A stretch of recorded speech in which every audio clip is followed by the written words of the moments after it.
Since the interferon era, we have a lot of treatments that have been approved.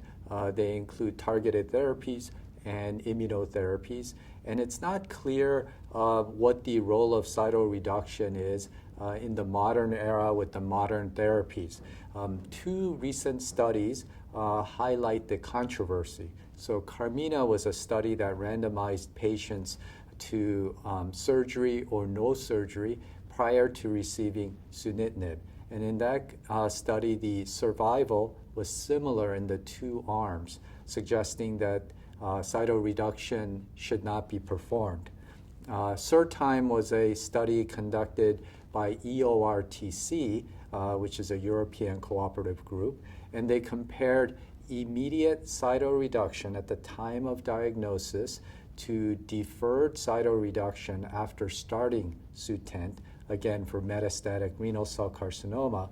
And this trial closed early. So any observations are only hypothesis generating. However, in this study, the overall survival was much longer for patients undergoing deferred nephrectomy when compared to immediate nephrectomy.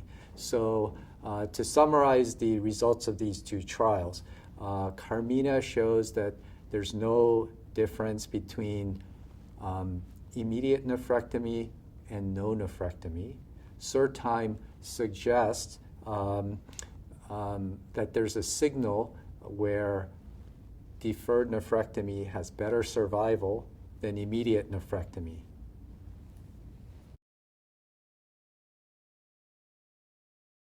SWOG 1931 is a concept that has been approved for development by the NIH. We hope to have the study activated and available for cooperative groups to open in the summer of 2020. And what the study does is it compares deferred nephrectomy, similar to what was studied in SURTIME, to no nephrectomy. And the study has two registration steps. So patients with newly diagnosed metastatic renal cell carcinoma can be registered and treated with a combination therapy that includes at least one checkpoint inhibitor.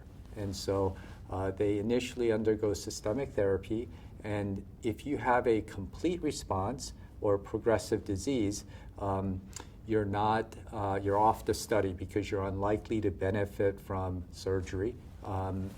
However, if you have a partial response or if you have stable disease, then you're randomized to either cytoreductive nephrectomy or no nephrectomy. And so we hope to understand the role of cytoreductive nephrectomy in patients whose disease is stable or having some response to a immunotherapy-based combination regimen.